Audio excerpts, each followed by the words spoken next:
Buenos días. Hoy vamos a comenzar con una ayudantía que quedó pendiente, que eran dos ejercicios. Para también agregué algunos más para poder hacer algún repaso de la materia. Em, bueno, vamos a ver un ejercicio que es sencillo, pero tiene su teoría detrás, que la hemos estado usando en laboratorios. Vamos a repasar regresión lineal, mínimos cuadrados, descenso gradiente, un problema de SVM lineal y finalmente uno un poquito más largo que es el del árbol de decisión. Em, bueno, primero, para recordar un poquito el tema de lo que era el PCA, nosotros lo que vimos en clase es que nosotros eh, tenemos por ejemplo, un conjunto de puntos o de dimensiones, ¿no es cierto?, que pueden ser de una variable. Lo voy a hacer un poquito, lo voy a centrar acá para que se note mejor.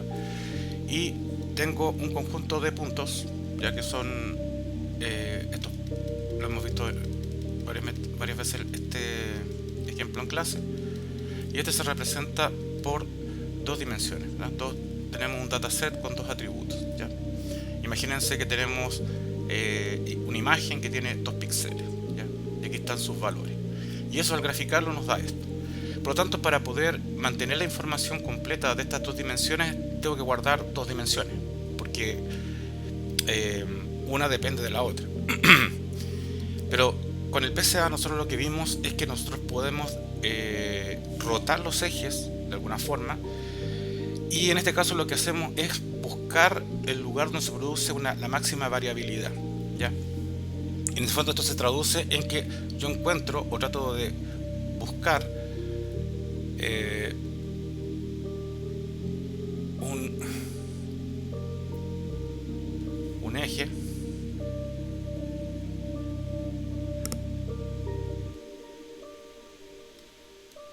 por ejemplo este, ¿ya?, que es el que tiene mayor variabilidad porque es donde se mueven todos los rojos o varían todos los puntos rojos, y un segundo eje que corta, que tiene la segunda variabilidad, ¿ya? Esto debería estar en el centro, pero lo importante es que dentro de lo que dentro de estos vectores,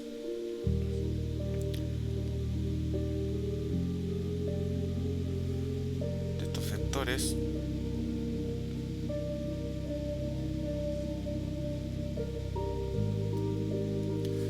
de estos vectores tengo un vector que le llamamos el PCA1, o sea, el componente principal 1 y el componente principal 2, ¿ya? Entonces, esta variabilidad se refiere a eso, ¿no es cierto? Este eje, que lo rotamos de alguna forma, eh, lo rotamos, el primer eje es el que contiene la mayor variabilidad y el segundo eje es el que contiene la segunda mayor variabilidad, ¿ya? Y en este caso, estas variabilidades se representan a nivel de matriz, o sea, a nivel de PCA, como estos autovalores que ustedes vieron, que se llamaban los lambda 1 y los lambda 2, ¿ya?, que representan el grado de variabilidad, que es un número, ¿ya? Y estos vienen acompañados generalmente, o sea, vienen acompañados de un autovector, ¿ya? En el fondo, la fórmula que nos dice que si yo tengo una matriz A, que sería la matriz de estos puntos, ya que sería la matriz de covarianza de estos puntos, si lo multiplico por los valores de los autovectores, eso multiplicado por los autovalores y los autovectores me debería recomponer esa matriz A. Entonces nosotros lo que tratamos de hacer es encontrar estos vectores, autovectores, que son los que finalmente hacen la reducción de dimensiones, multiplicado por estos famosos lambda.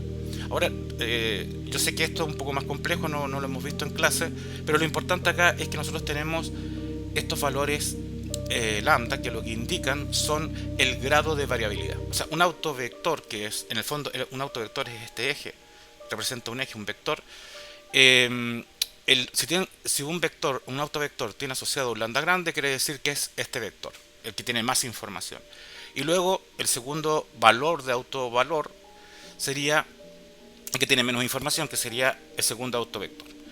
Ya, ahora nosotros en clases no hemos trabajado con los autovectores, los hemos trabajado en forma indirecta, pero lo que nos ha interesado a nosotros es poder saber cuántos autovalores son los que retienen la mayor cantidad de información. Y para esto he hecho este pequeño ejercicio que es sencillo, que en el fondo lo que nos dice es que tenemos un valor de PCA, ¿ya?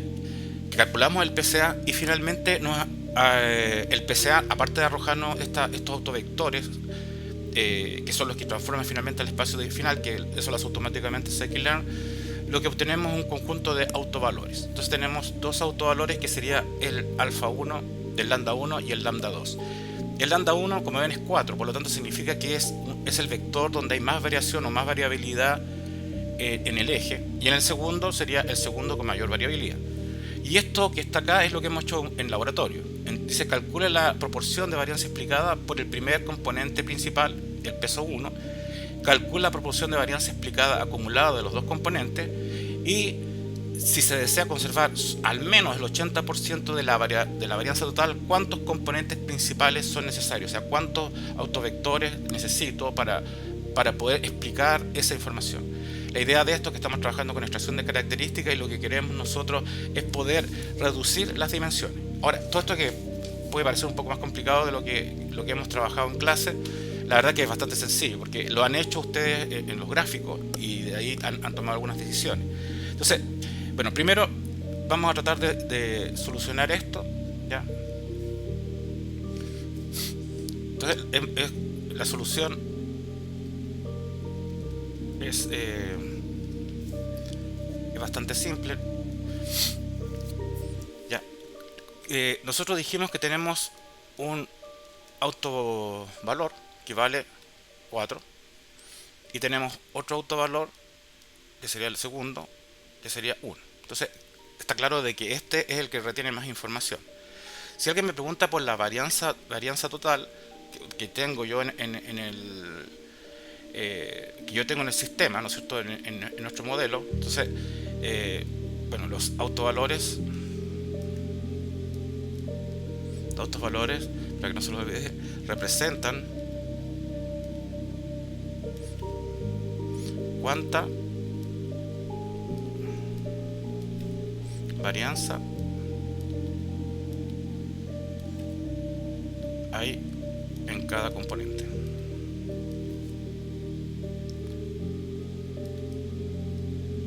Componente principal. ¿Ya? Entonces, si queremos la varianza total, lo único que tenemos que hacer es que la varianza total utilizando PCA va a ser la suma de lambda 1 por lambda 2. ¿Ya? Por lo tanto sería 5, o sea, 4 más 1, 5. ¿Ya? Y bueno, esa sería la varianza total. Ahora la pregunta que nos hacen a nosotros, la número A, es la proporción. La pregunta que la proporción de varianza explicada por el primer componente principal, ¿ya? Entonces lo que nosotros estamos buscando es cuánta varianza captura solamente el primer componente principal, ¿ya? Entonces vamos a calcular la proporción de varianza explicada por el componente que es más grande, que sería el alfa 1, el que retiene más varianza, ¿ya? Entonces esta varianza explicada, ¿ya? Voy a colocar esa varianza explicada, la varianza explicada, el porcentaje de la varianza explicada va a ser igual a, bien sencillo, al lambda 1, que sería el porcentaje que va a retener, y el lambda total. Y eso sería 4 dividido en 5, que si nosotros tomamos la calculadora,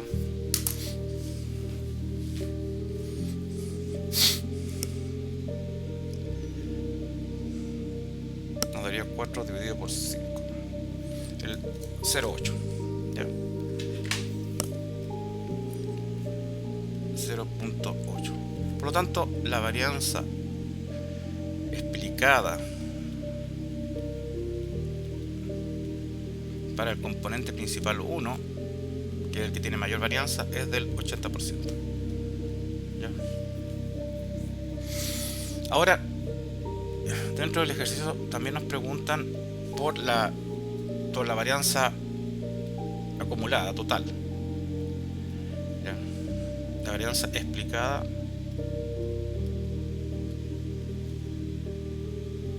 acumulada. ¿Ya? De los dos componentes.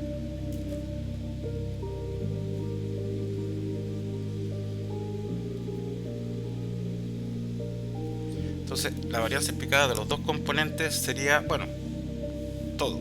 ¿Ya? Entonces, la varianza explicada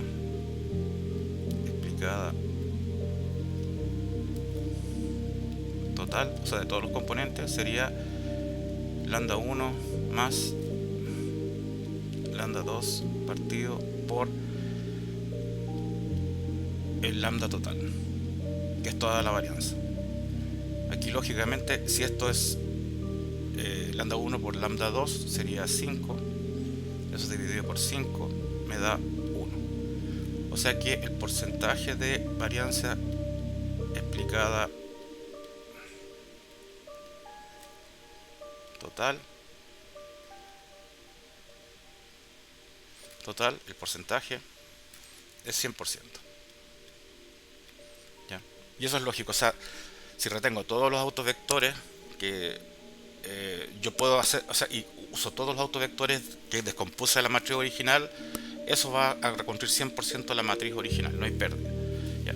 Obviamente a mí me interesa poder capturar la máxima información, pero con la cantidad menos de componentes, porque entre menos componentes principales, más chiquita es la dimensión. Por lo tanto, en este caso nos preguntan cuántos componentes son necesarios, ¿ya? ¿Cuántos componentes necesito? ¿Cuántos números componentes yo necesito? Al menos yo quiero retener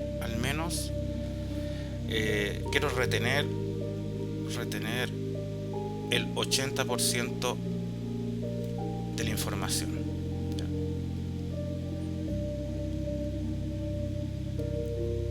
Y como vimos en el cálculo en este cálculo de acá arriba, vimos que solamente ya con el componente, solamente considerando un solo componente, una sola dimensión de este nuevo espacio, obviamente, ya tenemos el 80%. O sea que por lo que indica en el fondo que lo voy a colocar así con rojo para que se note, basta para estas condiciones de retención, basta con un solo componente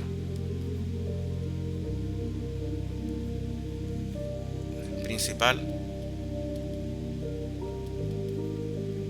o sea, el componente principal que tiene la varianza más alta, que en el fondo es el lambda 1 igual a 4, ¿ya? Para alcanzar el 80% de retención de información.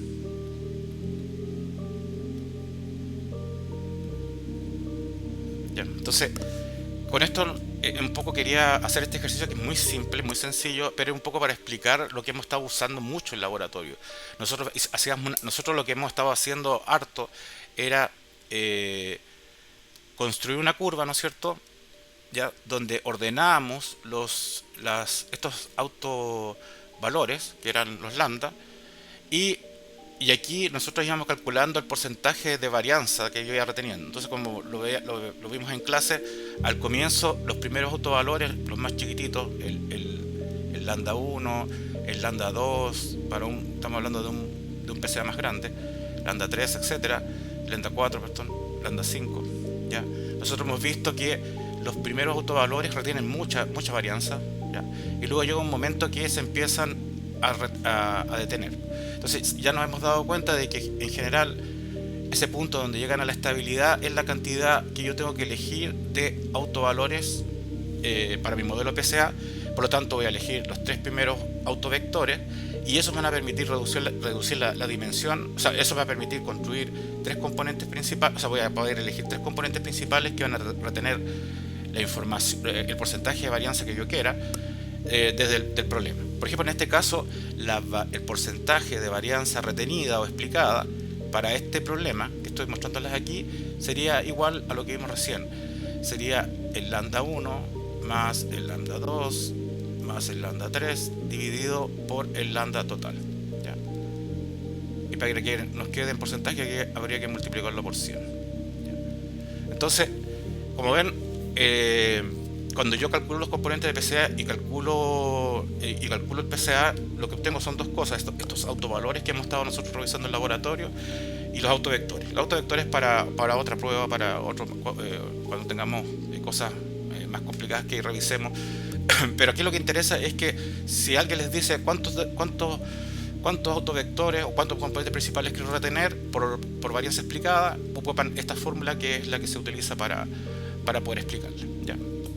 Que es lo mismo que hemos hecho en clase al ojo, y creo que también está documentado en un laboratorio.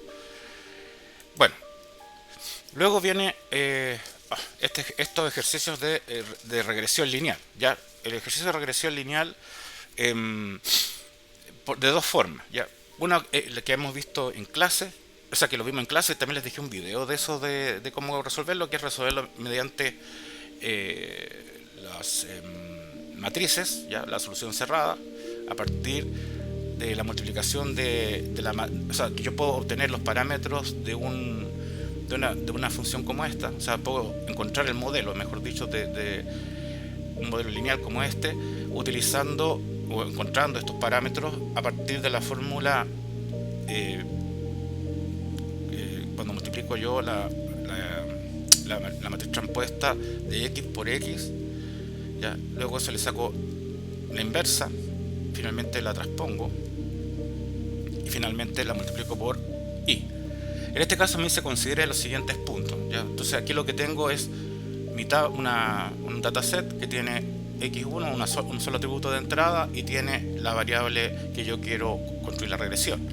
Y tengo que para el atributo 1 el i vale 2, el real, y para cuando vale 2 vale 4, ¿ya? Entonces esto es igual, para repasarlo, quede claro, serían los x, los atributos, esto sería i, que sería lo que estoy esperando en la regresión. Y aquí lo que tenemos es que cuando vale 1, este vale 2, y cuando vale 2, este vale 4, ¿ya? Entonces eso serían nuestros puntos, ¿ya? Y nosotros lo que queremos calcular es una recta que pase por esos dos puntos. Entonces hay dos caminos: uno hacerlo por el descenso de gradiente, y la otra es utilizando la solución cerrada o matemática que es usando esta forma matricial. Ahora hay que recordar de que esta forma matricial o de mínimos cuadrados funciona solamente si es que el error que yo encuentro el error que encuentro en mi modelo y los tipos de pesos que yo estoy estimando tienen forma de cuenco, ¿ya? Porque así nosotros lo hemos visto en clase. Aquí se encuentra el mínimo. O sea, yo cuando hago la derivada del error partido por los pesos, por la derivada de los pesos, y la igualo a 0, yo obtengo esa fórmula que está acá arriba, ¿ya? Entonces solamente esto funciona obviamente cuando la función es muy lineal, ¿ya? Entonces aquí nos están diciendo de que lo haga como en forma matricial. Entonces aquí lo que nosotros tenemos es que si nosotros vemos los datos de i, o sea, i sería un vector que sería igual a 1 y 2, ¿ya? Que sería i, y el vector i sería el vector columna 2 y 4, ¿ya? Pero como podemos ver acá, nosotros tenemos eso está representando esto, pero aquí tenemos un bias, ¿ya? Entonces para agregar el bias, o sea, para poder agregar el bias, lo que hago es agregar una columna de unos, como está en el video. Ahora uno puede colocar, aquí lo voy a cambiar un poco para que vean que hay que ser ordenado. Por ejemplo, si coloco la primera columna como bias y después los datos, ¿ya? Hay que tener en cuenta que esta columna va a representar los parámetros de w sub 0, y esta de acá va a representar los parámetros de W sub 1. ¿Ya? Aquí estas son, o sea, estas columnas son los datos, pero cuando yo ordene y construya mis matrices, al final esta sería el bias, va a representar los valores de bias, y esta va a representar los valores de los datos, que después se van a traducir en estos parámetros. Ya no es que sean los parámetros, sino que es para que tengan una idea de cómo ordené las columnas, porque los resultados que obtenga después, la primera fila va a ser para bias y la segunda para la parte de los datos. Entonces, y bueno, y en el caso de I ya lo tenemos, que es ese que está ahí. ¿Ya? Ahora, nuestro vector de parámetros va a ser nuestro vector de parámetros, los que yo quiero calcular, van a ser W sub 0 y W1. Como les decía yo recién, para que quede ordenado de esa forma, dejé primero el bias acá en esta columna y aquí los datos. Ya, ahora lo que hay que hacer es aplicar esta fórmula, la fórmula que vimos acá arriba. ¿Ya? Está aquí. Entonces, para hacer primero paso a paso esto, primero lo que hacemos es, voy a colocar acá, paso 1, calcular la matriz transpuesta, porque nos falta dentro de nuestra ecuación esa matriz, la matriz transpuesta. ¿Ya? Y aquí curiosamente la matriz transpuesta es igual a 1, 1, 1, 2. ¿Ya? Porque la transpuesta es, tomo la fila y la convierto en columna, entonces me queda 1, 1, tomo la otra fila, la convierto en columna, y aquí justamente se me dio la coincidencia que las dos son iguales. ¿Ya? Pero eso aquí voy a colocar así como aparte para que se entienda que podrían tener, por ejemplo, supongamos que el bias lo dejaron acá al comienzo, y aquí tienen 3 y aquí tienen 4. ¿Ya? Y si calculan la matriz transpuesta de esto sería 1, 3 y esto sería 1, 4. ¿Ya? Que son diferentes. Aquí se dio la coincidencia de que los datos, por hacerles iguales a lo que vimos en clase, me dio lo mismo. ¿Ya? Entonces, aquí en el caso de acá la matriz transpuesta es la misma. Entonces ahora lo que hay que hacer es multiplicar las matrices. ¿Ya? Entonces lo que tenemos acá es que hay que multiplicar el x transpuesto por x, que sería igual a multiplicar 1 por 1, que sería esta transpuesta de acá, 1, 1, 2, y esta 1, 1, 1, 2. Ahora recuerden que tienen que ver las dimensiones de los órdenes. Aquí esta es de 2 por 2, esta es de 2 por 2, por lo tanto estas dimensiones son iguales, así que se pueden multiplicar, y la dimensión final va a ser de 2 por 2. ¿Ya? Bueno, aquí lo que vamos a hacer es multiplicar la fila por la columna. Entonces lo que vamos a tener es 1 más 1, 1 más 1. Después esta fila por la otra columna me quedaría 1 más 2, porque son, y después esta fila por esta, que también me quedaría 1 más 2, y esta fila por esta columna, que me quedaría 1 más 4. ¿Ya? Entonces lo que tenemos como matriz final sería 2, 3, 3 y 5. ¿Ya? Entonces tenemos la primera parte. Voy a continuar acá arriba para aprovechar el espacio. ¿Ya? Entonces, entonces ahora la otra parte que nos falta es la parte de la x transpuesta por y, para ir teniendo todas las matrices. En este caso, la y transpuesta por y sería esta matriz 1, 1, 1, 2 multiplicado por 2, 4, ¿ya? Que sería eso, los datos que están acá, 2, 4. Y eso sería fila por columna, nos daría 6, fila por columna nos daría 2, 8, 10. Entonces nos quedaría ahí. Entonces en este momento tenemos esta parte, tenemos esta parte y tenemos esta parte. Entonces ahora lo que hay que calcular es la inversa. ¿Ya? Esto no sé si en el caso de la prueba, yo creo que si es muy grande la matriz, les voy a pedir que las dejen expresadas solamente, no hay que calcularla. Pero en este caso, bueno, si ustedes se acuerdan, y si llego a colocarlo de la prueba de esta forma, les colocaría obviamente la fórmula, porque no, pero uno puede calcular la inversa de una matriz por A por B por C por D, ¿no es cierto? Y eso igual a la inversa de la matriz es el determinante, ¿no es cierto?, de A por D menos B por C, y eso multiplicado por D menos B menos C y A. ¿Ya? Entonces, en el fondo, si nosotros calculamos el determinante de esta de x sub t por x, que sería la matriz que tenemos acá, sería 2 por 5 menos 3 por 3, ¿ya? Porque sería a b 2 por 5. Bueno, lo voy a colocar acá, a ver si se acuerdan. No veo nada acá con eso.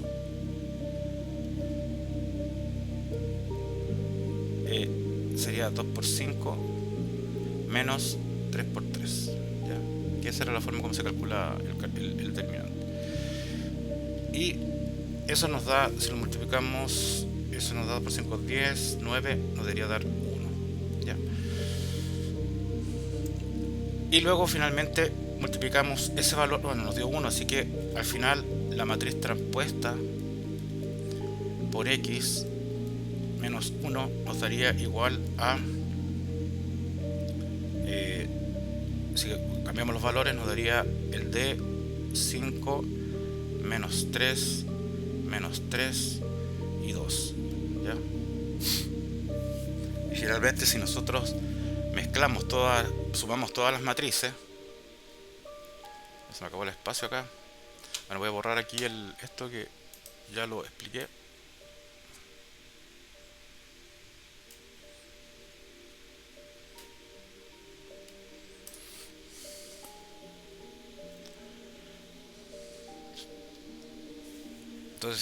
Entonces ya tengo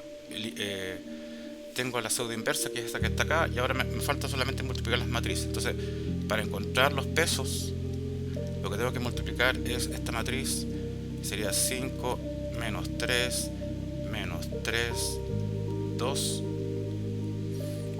multiplicado por esta que está acá, que sería 6, 10.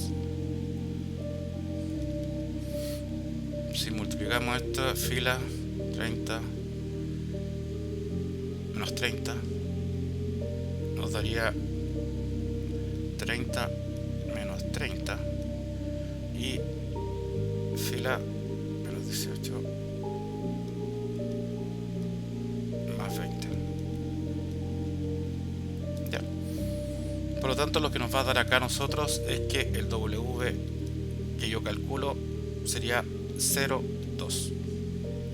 Eso significa, como lo ordenamos de esta forma, que el primer elemento que está arriba, este que está acá, corresponde a W0, y el que está acá abajo corresponde a W1. ¿Ya? Por lo tanto, mi función de regresión, el modelo final de esto va a quedar, o sea, este que está acá lo reemplazo solamente, el W0 es 0, entonces me quedaría que el i que yo ando buscando va a ser igual a 2 por x, y esa sería la solución.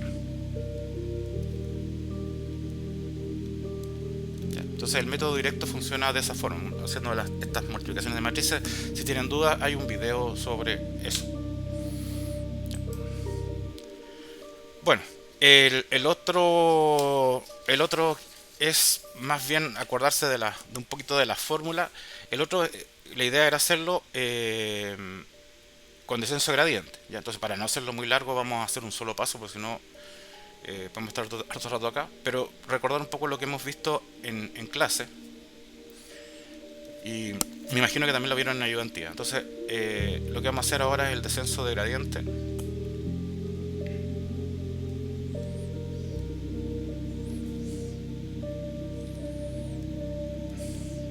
Y lo que tenemos nosotros es que partimos en el tiempo 0 con un W0 igual a 0, con un W1 igual a 0. Entonces, esos son los pesos iniciales que nosotros nos fijamos.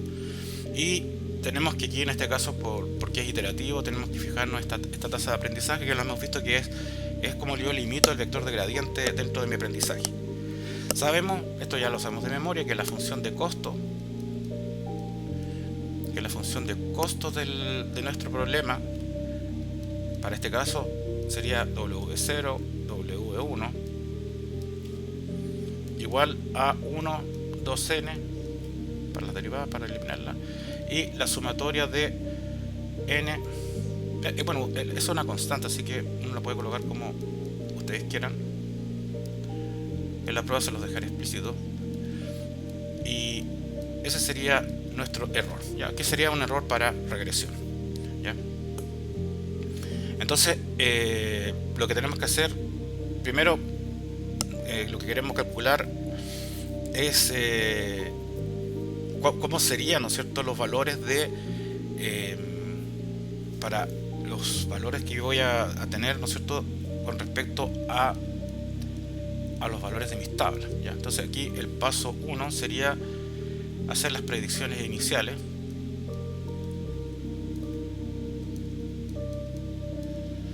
¿Ya? Y las predicciones iniciales son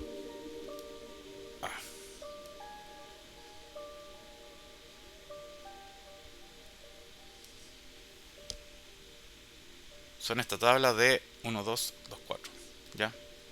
Entonces aquí lo que yo tengo son mis predicciones de x1 y, perdón, x1, sí, 1, 2, 2, 4, ¿ya? Entonces nosotros queremos saber el error, o sea, calcular las predicciones y después para obviamente calcular el error, ¿ya? Entonces nuestras predicciones acá van a ser que para la predicción 1 yo voy a tener 0, en el fondo 0 multiplicado por x, que sería 1, más el valor del bias, que en este caso lo estoy asumiendo como 0. Por lo tanto, todo me da 0, ¿ya? Y en el caso para la predicción I2, también me pasa lo mismo, porque tengo 0 multiplicado por el 2 más el bias, que también vale 0, por lo tanto es 0. O sea que aquí hay un error, un error porque las predicciones, como están todas son 0, me están dando 0, y eso va a generar un error, ¿ya? Vamos aquí a colocar el paso 2 para calcular los errores, para que veamos el tipo de error que se genera. Entonces tenemos que el error 1 va a ser igual a la predicción 1, que en este caso es 0, menos la predicción, o sea, menos el valor real. Por lo tanto, aquí lo que tengo es 0 menos 2, y eso me da menos 2. Es el error que tenemos. Y en el caso de el error para el segundo dato, sería la predicción de 2, que en este caso es 0, por el valor real, que sería 4. Entonces tendría 0 menos 4, sería menos 4. Entonces ahora sabemos cuál es el error que tenemos, que es alto, ¿ya? Que es la sumatoria de todos esos errores al cuadrado, etcétera. Y bueno, ahora en el paso 3 calculamos el gradiente, ¿ya? Entonces calculamos el gradiente, y aquí hay que calcular dos gradientes porque tenemos dos pesos, por lo tanto tenemos que actualizar 2. Entonces hay que calcular el gradiente sobre la función de error, que sería en este caso j, con respecto a W0, ¿ya? Entonces si nosotros derivamos eso, nos va a quedar 1n, ¿ya? La sumatoria de el i esperado, que en este caso sería 1 o 2, y el i real, ¿ya? Y ese sería nuestro gradiente. Bueno, obviamente esto tiene que pasar por todos los datos. Entonces, si nosotros ya tenemos este gradiente, tenemos que calcular en el fondo ese cambio. Entonces, si nosotros reemplazamos en WJ dado W0 y reemplazamos los valores de los errores, que sería, en este caso son dos datos, por eso el n es 2, sería nuestros errores sería menos 2 y 4, lo que calculamos acá arriba, ¿ya? Y eso nos daría 6.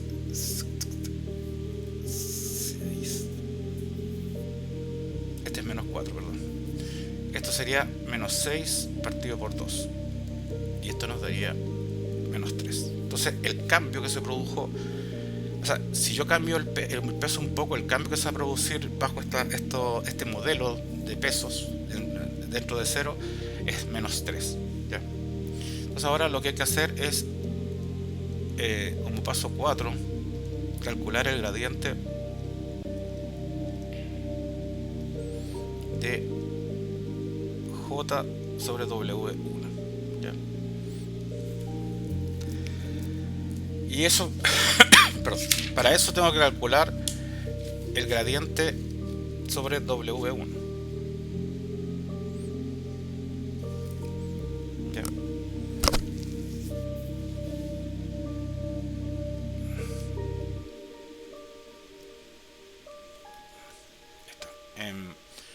Entonces, como hemos calculado el error directamente, ¿ya? Entonces ahora lo que hacemos es la sumatoria de n igual a 1 y tenemos el i menos el i1, ¿ya? Y eso nos va a dar que el WJ W1 va a ser igual al cambio de error de un medio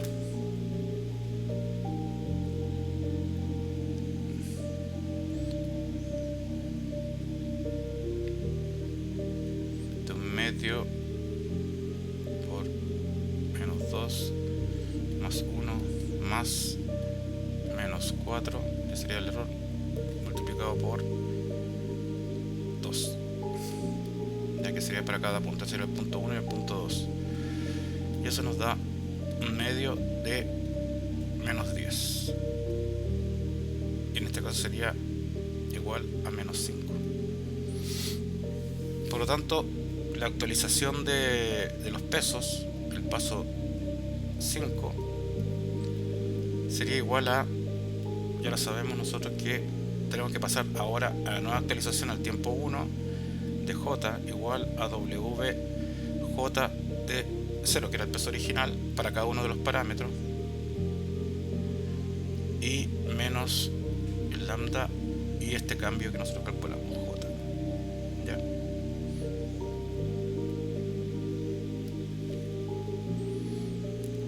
En este caso nos daría W0 1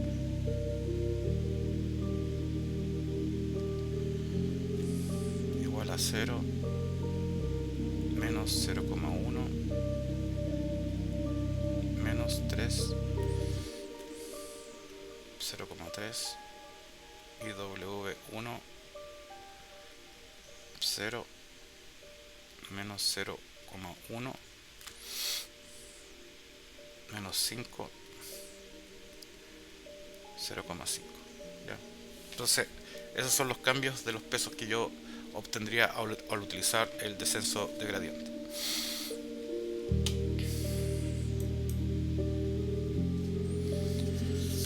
Bueno, otro problema sencillo sería el ejercicio del SVM lineal, ¿ya? Aquí hay que recordar algunas cosas que están en la materia, que si nosotros por ejemplo tenemos, ahora el problema es otro, no es de regresión, sino que lo que tengo acá es que tengo x1 y aquí tengo x2 y tenemos una clase que se agrupa acá, ¿ya? Y tenemos otra clase que se agrupa acá. Entonces nosotros lo que queremos es construir una recta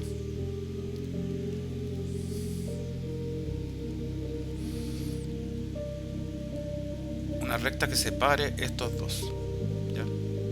Esa es la idea, ¿ya? Ahora, en este caso, nuestra recta depende de estos dos puntos, ¿ya? Entonces, la idea es que cualquier punto que cae en esta recta, que está dentro de este gráfico, debería dar igual a 0. Entonces, de nuestra función que tenemos acá, f sub x igual de x1 más x2 menos 3, ¿ya? Cualquiera de esos puntos que están acá, si yo los reemplazo aquí, debería darme 0, porque esta es la recta que divide. Y si yo tomo o reemplazo estos puntos que están acá, debería darme números o valores con signo negativo, y en el caso de acá arriba sobre la recta deberían darme valores sobre números positivos, ¿ya? Y así yo puedo construir mi clasificación, ¿ya? Es lo que dice acá, ¿ya? Si yo tengo la función cuando es mayor a 1, o sea, si yo reemplazo los valores de x1 y x2 dentro de la función y me dan mayor que 0, quiere decir de que pertenecen a la clase más 1. Y si los valores son menores que 0, quiere decir de que los valores van a ser valores negativos en el fondo, ¿ya? Entonces, para poder entender eso bien, la pregunta es, yo tengo estos puntos, ¿ya?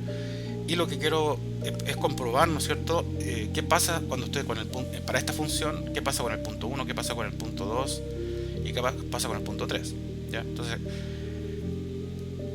el paso 1, mejor dicho, el paso 1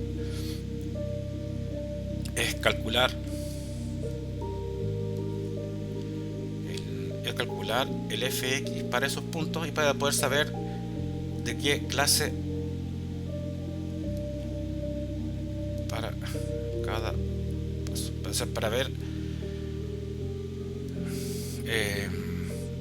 ver si a qué clase pertenecen estos puntos, ¿ya?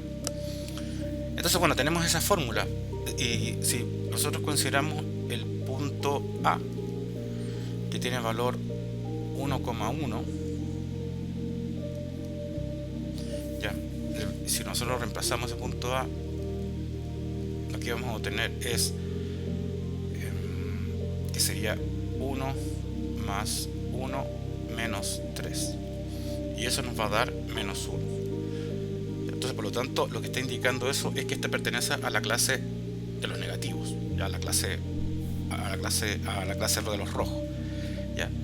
Luego, para P 2,2, si yo la reemplazo en la función B, sería 2 más 2 menos 3. Esto me está dando más 1, o sea que 2,2 está por acá, y por lo tanto el resultado me da positivo, ¿ya? Y para la clase C, que es 3,1, si reemplazo el C, lo que voy a tener es 3 más 1 menos 3. Entonces eso sería 4, y esto me daría más 1.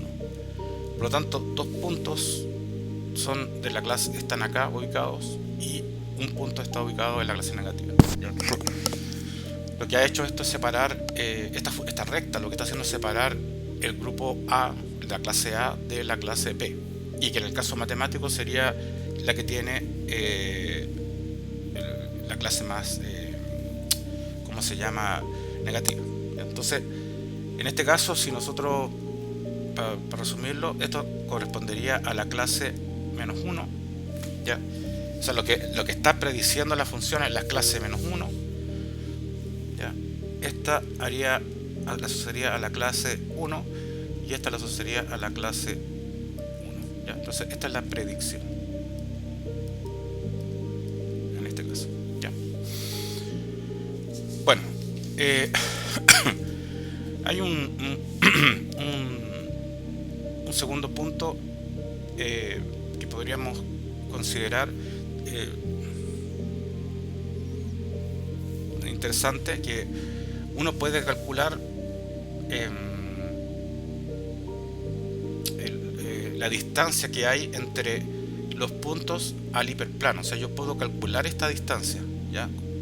O sea, la distancia de este punto a ese hiperplano, ¿ya? Bueno, esto no lo hemos visto en clase, pero igual lo voy a colocar solamente para que sepan. No lo voy a preguntar en la prueba, pero la distancia, que hay una explicación de esto, pero es interesante saberlo, de X a ese hiperplano, a esa recta que separa, hiperplano, es igual al punto en valor absoluto partido por la norma de los pesos, ¿ya? Acuérdense que los pesos aquí en este caso nos dan el margen, ¿ya? Entonces con eso nosotros podemos calcular esa distancia al hiperplano, ¿ya? Bueno, en este caso, si nosotros calculamos la distancia de cada uno de estos, es que nos da que f de a, si yo le calculo el valor absoluto, sería el valor absoluto de menos 1, me daría 1. Si calculo el de b, bueno, es que esto es fácil, ¿no? De más 1 nos daría igual 1, y es f de b de c sería más 1, ¿ya? Entonces lo que nos está indicando aquí, habría que calcular los valores. O sea, aquí en el caso la norma es 1, porque los pesos de aquí son 1 multiplicado por 1 y 1 multiplicado por x. Por lo tanto la norma aquí es 1, y si hacemos la división nos da que todos valen 1. O sea que en el fondo los tres puntos que escogimos están a la misma distancia del hiperplano. O sea, si tengo el punto acá, y tenemos los dos puntos que nosotros calculamos, estos tres tienen la misma distancia, ¿ya? Se los cuento como un dato anecdótico, pero es interesante que a partir de los pesos, de la relación de peso, yo puedo saber cuán cerca está un punto de otro, ¿ya? Pero lo interesante es entender esta parte de acá arriba, de que cuando yo tengo, que esto es diferente a la regresión, que cuando yo tengo una recta, a mí no me interesa ahora que los puntos tengan el mínimo error, sino que lo que me interesa es el signo, ¿ya? Y eso se puede ampliar para diferentes tipos de problemas.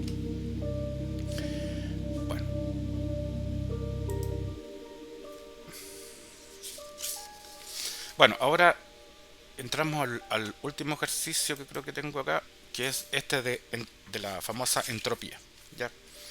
Entonces, bueno,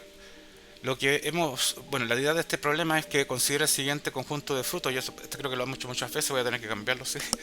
Es para las frutas no dulces y dulces según el color, ¿ya? Pero bueno, igual lo quería repasar por si acaso. Entonces dice, en todo el conjunto hay 4 dulces y 2 no dulces, ¿ya? Como clases. Y tenemos un subconjunto que es verde, que 3 son dulces y una no dulce, y tenemos las que no son verdes, que tenemos una dulce y una no dulce. Entonces la idea es poder calcular la entropía primero del nodo raíz, o sea, la entropía total, y luego calcular la entropía para saber si podemos dividir por color. Esa es la idea, ¿ya? Y bueno, y también podríamos calcular la ganancia de información, pero eso no lo hemos visto en clase. Entonces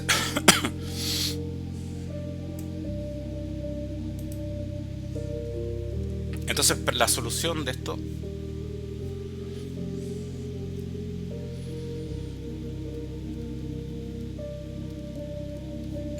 eso nace de h sub s, ¿ya?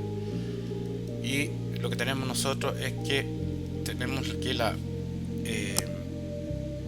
tenemos dos clases en el fondo. Entonces tenemos que calcular la probabilidad para la clase 1 en logaritmo de 2, porque son binarios, de 1 menos la probabilidad de 0 por el logaritmo de 2 de la clase 2. Entonces, la proporción de elementos que hay en la clase 1 y la proporción de elementos en la clase 2 son los P sub 1 y P sub 2, ¿ya?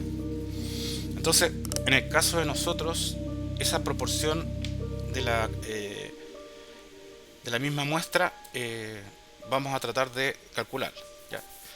Ahora, sabemos que la entropía lo que mide es el desorden. Por lo tanto, si todas las clases, o sea, todos los elementos o las muestras de una clase son iguales, son parecidas, no hay desorden, el H sub S va a ser igual a 0. O sea, no hay entropía, no hay incertidumbre, ¿ya? No hay incertidumbre.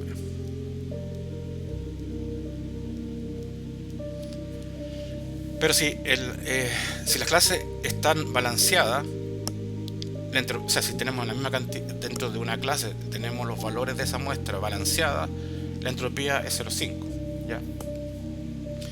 Y si tengo todas desordenadas, o sea, la muestra está totalmente desbalanceada, tenemos la entropía máxima, ¿ya?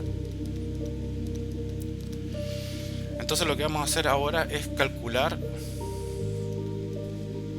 la entropía del nodo raíz, ¿ya? Y el nodo raíz calculo esa probabilidad dependiendo de las clases. En este caso tengo 4 dulces que representan esa clase 1 y 2 no dulces que representan la clase 0, ¿ya? Por lo tanto, la probabilidad de que pertenezca a la clase 1 es 4 dividido por 6, y eso me da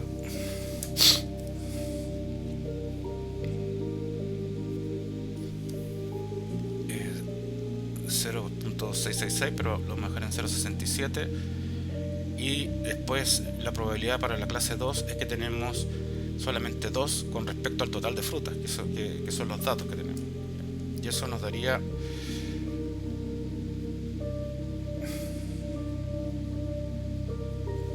0.33333, ya. Lo vamos a dejar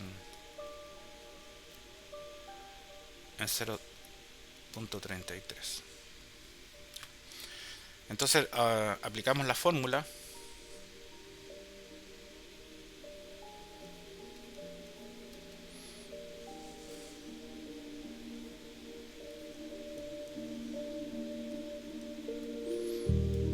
Y lo que tenemos es que H sub S es igual a menos esta probabilidad de 1 por logaritmo de 2 por la probabilidad de 1 menos la probabilidad de 0 logaritmo de 2 por la probabilidad de 0. Eso es igual, si sacamos los logaritmos, tenemos que el logaritmo de 2 de 0.67 es aproximadamente menos 0.58, y el logaritmo de 2 sería de 0.33, es aproximadamente menos 1.58.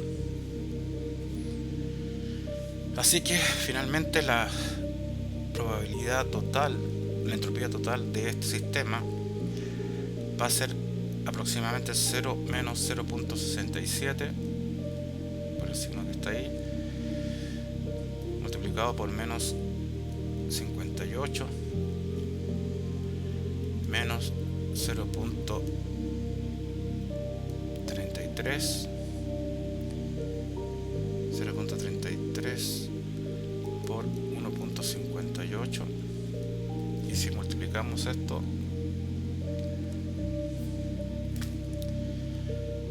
tenemos positivo, sería 0.67 multiplicado por 0.58, sería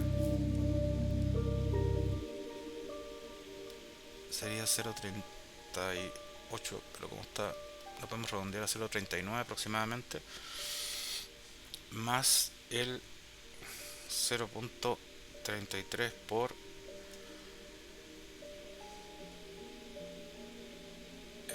1.58.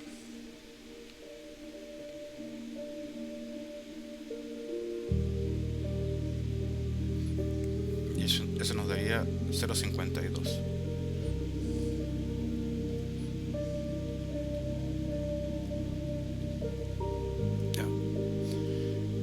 Entonces esto sería 0.52, esto va a dar, este es positivo, este me da negativo y eso da positivo, me daría 0.52. Así que si sumamos 0.52 más 0.39,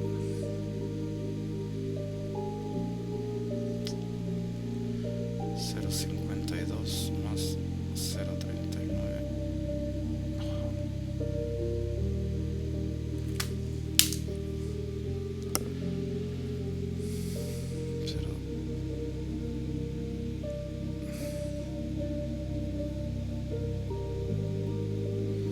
me da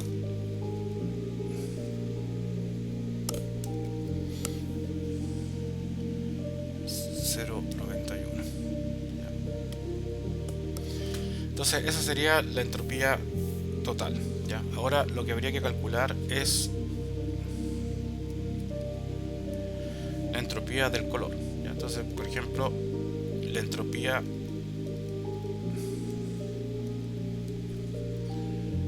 de ese verde y no es dulce, entonces habría que calcular. Entonces, en el caso de A sería que ese verde, o sea que en el fondo color verde es igual a así.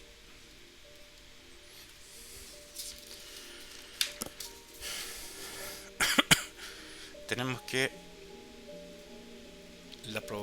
voy a colocar acá al lado mejor. La probabilidad de 1 sería, ahora estoy viendo ya, ahora entré al tema del color, entonces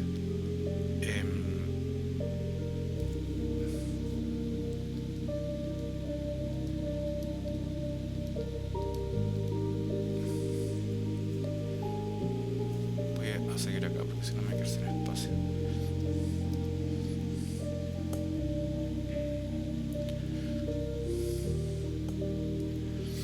Entonces la probabilidad sería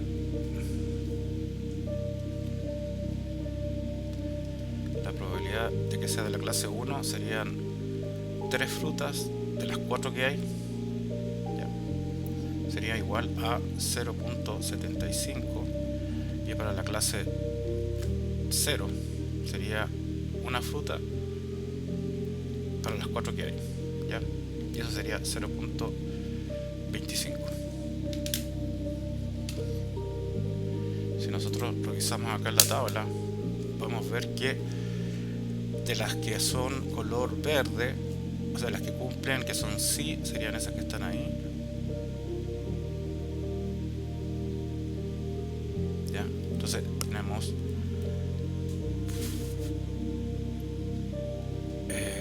3 que son dulces de 4, y para la probabilidad de 0 sería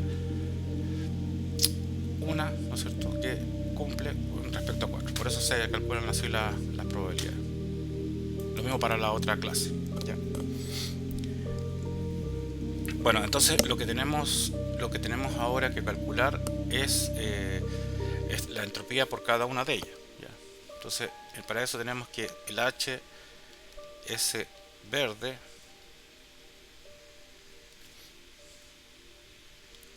va a ser para la clase que si es dulce, sería, o sea que color verde sería 0.75 por el logaritmo de 2 por 0.75 menos 0.25 por el logaritmo de 2 por 0.25. Ya. Los logaritmos de 2 de esto sería de 0.75, aproximadamente, esto tuve que calcular antes, 4,15. Logaritmo de 2 de 0.25 es igual a menos 2. ¿Ya? Por lo tanto, el SPR sería 0.75 por el logaritmo de eso menos el logaritmo de eso. Recuerden que esto está encerrado acá, pero que no se confundan con los signos. Entonces finalmente me queda 0.75 por 415 más 0.45, 0.25, perdón, por 2. Entonces la entropía para verde es la suma de esos de ambos. ¿Ya? En este caso nos da 0,415, 0.75 por 0.15, 0.75 por 0.415 sería 0.31, 0.31 más 0, bueno, el otro es fácil, 0.5. Y eso nos va a quedar igual a 0.81. O sea que para el color verde, o sea, si es color verde, esa es la entropía. ¿Ya? Entonces hay 0.81. ¿Ya? O sea, hay una disminución de la entropía porque obviamente casi todas son dulces. Y finalmente para el color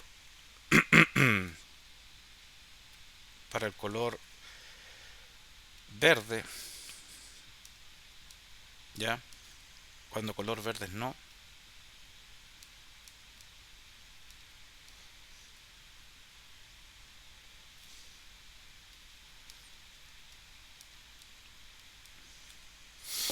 ya, sabemos que tenemos, bueno, lo podemos mirar acá. Aquí este caso es cuando este es no. Entonces cuando no es no, eh, hay una dulce y una verde. ¿Ya?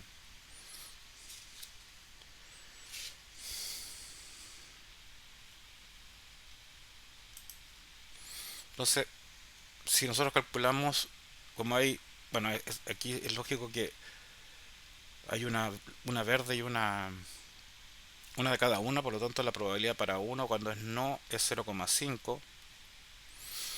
No hay que calcular mucho, y para 0 sería 0,5. ¿Ya?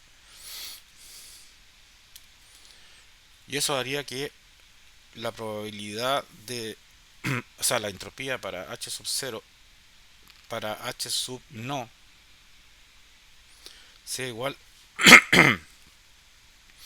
a menos 0,5 por el logaritmo de 2 por 0,5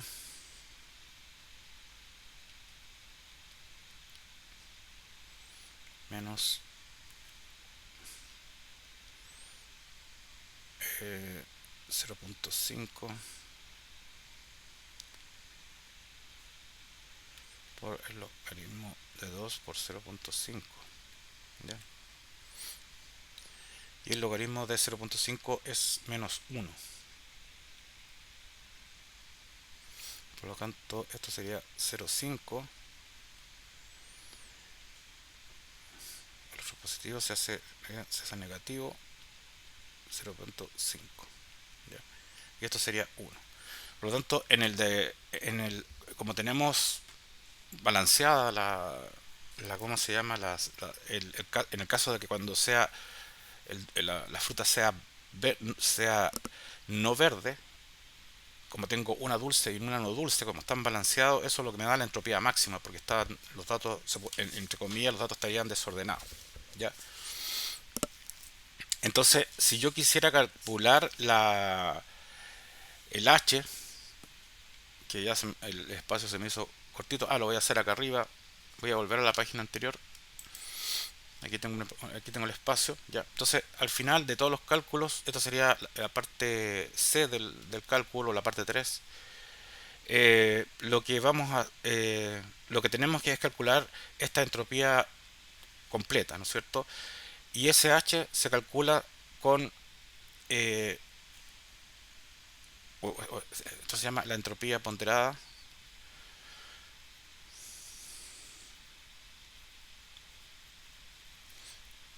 del color por color verde.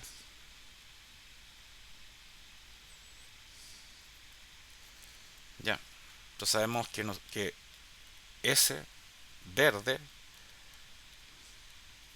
hay 4. Sabemos que tenemos S que no es verde,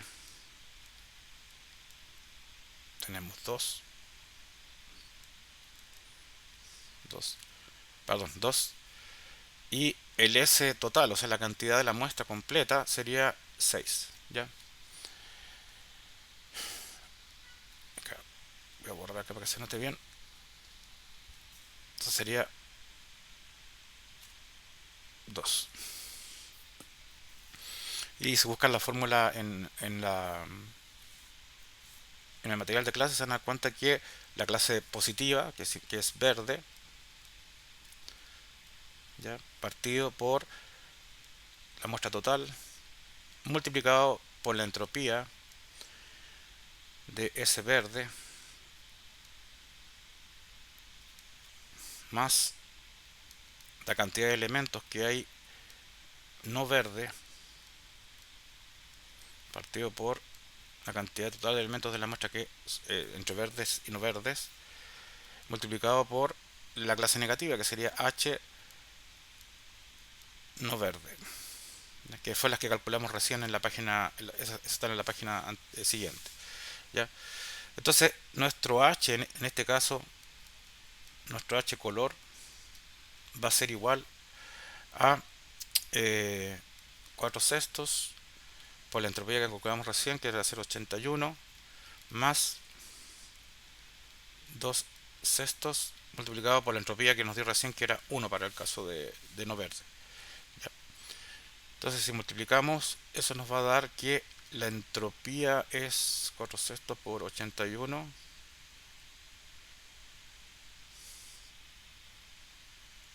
Sería, si no me equivoco, 0,54 más 0,33. ¿Ya?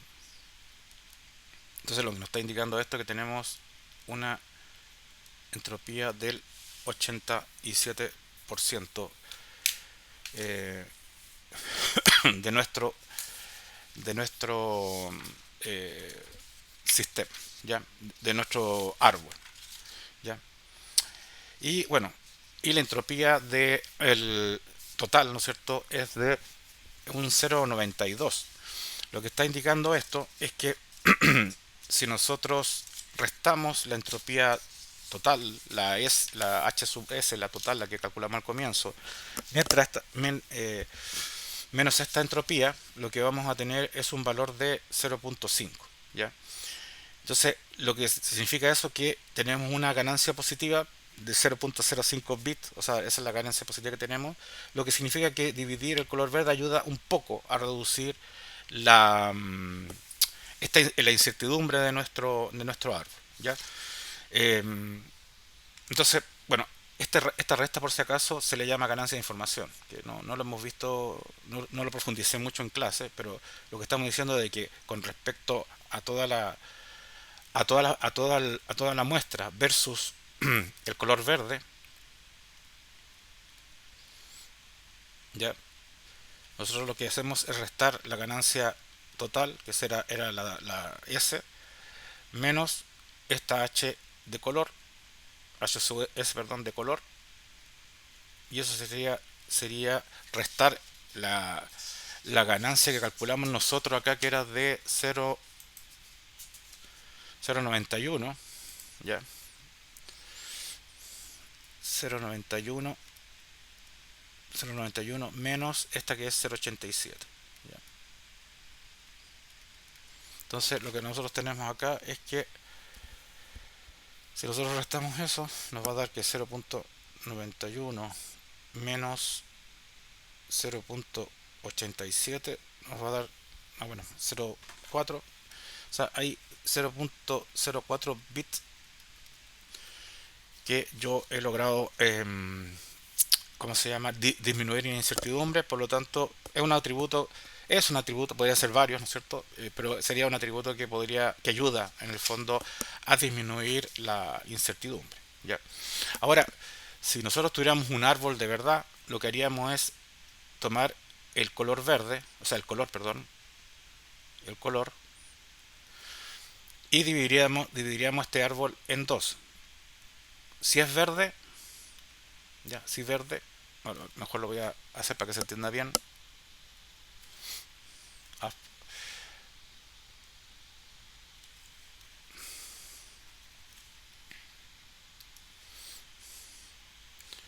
ya, vamos a hacerlo de nuevo. Vamos a tener el árbol, ya, y ahora de todas las variables elegimos el color como como la que divide, porque vimos que algo se ahorraba algo disminuía la entropía, y esto se va a dividir en dos ramas, ¿ya?